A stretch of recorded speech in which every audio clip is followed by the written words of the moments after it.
কিন্তু তো আমরা এখন অনেক মন্তব্য না করি, বাট আমি অবশ্যই অনুরোধ করব যে আমাদের পার্সোনাল আক্রোশগুলো আমাদের ভেতরে যেন থাকে, খুব বেশি মানুষ না জানলেই ভালো। আচ্ছা, এই প্রোগ্রামে আমি তো সুন্দরী প্রতিযোগিতায় পার্টিসিপেট করছি না বিচারক হিসেবে। এখানে আমি এসেছি অ্যাজ আ গেস্ট। আমি জাস্ট এখানে যারা পার্টিসিপেট করবে তাদেরকে শুভেচ্ছা জানাতে এবং আয়োজক যাদের তাদেরকে শুভেচ্ছা জানাতে অ্যাজ আ গেস্ট। অ্যান্ড আপনাদের সাথে একটু দেখা সাক্ষাৎ হবে, দ্যাটস দ্য থিং। আপনি বোধহয় হোমওয়ার্ক করেননি, আপনি কি কোশ্চেন বলেন এটা? আমি শুনতে চাই কি দেখাবো। যেহেতু এখন গল্পের বৈচিত্র্যতা দেখছি, আর্টিস্টের বৈচিত্র্য, তারাও নিজেদেরকে ভেঙে ভেঙে নতুন কাজে যুক্ত করছে। আমাদের হিউজ গল্প নতুন নতুন পরিচালক আসছে, ওটিতে কাজ হচ্ছে। সেক্ষেত্রে গল্পের চুজিং এর ক্ষেত্রেও এখন হিউজ অপশন এসছে আর্টিস্টদের হাতে। সামনের কাজগুলো আমরা কি ধরনের মাল্টিপল কাজ পাবো কিনা? হ্যাঁ, এটাই তো বললাম যে অবশ্যই এখন অনেক ট্যালেন্টেড ডিরেক্টর আসছে এবং ট্যালেন্টেড আর্টিস্টও আসছে। তো আমাদের কম্পিটিশনটাও অনেক হাই, ডিরেক্টরদের কম্পিটিশন অনেক high. And I believe competition থাকাটা ভালো। যখনই কম্পিটিশন থাকে তখন আমরা চাই যে আমাদের বেস্টটা দিব।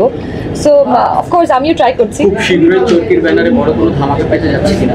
ও my god, do not take the name. আচ্ছা, আমি বড় করে ধামাকা পেতে যাচ্ছে কিনা? যেহেতু আপনি চলচ্চিত্রের সাথে যুক্ত রয়েছেন, এফডিসিতে আপনি কিন্তু জানেন যে বিশাল বিশাল ঘটনা ঘটছে।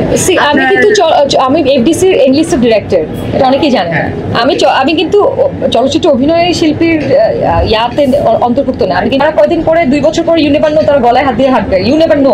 আমি অবশ্যই অনুরোধ করবো যে আমাদের পার্সোনাল আক্রোশগুলো আমাদের ভেতরে যেন থাকে। যেহেতু আপনি চলচ্চিত্রের সাথে যুক্ত রয়েছেন, এফডিসিতে আপনি কিন্তু জানেন যে বিশাল বিশাল ঘটনা ঘটছে। আমি এফডিসির ইংলিশের ডিরেক্টর, এটা অনেকেই জানেন। আমি কিন্তু চলচ্চিত্র অভিনয় শিল্পীর ইয়াতে অন্তর্ভুক্ত না। আমি কিন্তু চলচ্চিত্র পরিচালক হিসেবে আমি যুক্ত আছি। তা আমার প্রশ্ন ছিল, এই যে এই ঘটনাগুলো ঘটছে, এটা নিয়ে আপনার মতামতটা একটু আমাদেরকে কিছু সেকেন্ডে জানাবেন। আমি তো খুব বেশি জানি না এই বিষয়ে। যে বিষয়ে আমি অজ্ঞ সেই বিষয়ে বেশি মন্তব্য করাটা আমার মনে হয় বোকামি। বাট স্টিল তারপর আমি বলবো যে আমরা সবাই এক্সটেন্ডেড ফ্যামিলি।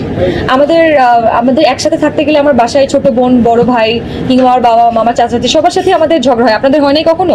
অবশ্যই হয়। তো উই আর ফ্যামিলি। আপনারা আমার ফ্যামিলি, চলচ্চিত্র সমিতি আমার ফ্যামিলি, আমার নাট্য অ্যাক্ট্রেস, সিকিউরিটি, ডিরেক্টরস সবাই আমার ফ্যামিলি। গন্ডগোল হয় ফ্যামিলির ভিতরে, আবার সেটা আমরা সর্ট আউটও করে নিব ইনশাআল্লাহ। আমরা ফ্যামিলি কিন্তু হাইকোর্টে যাই না। ও আচ্ছা, না যায় তো।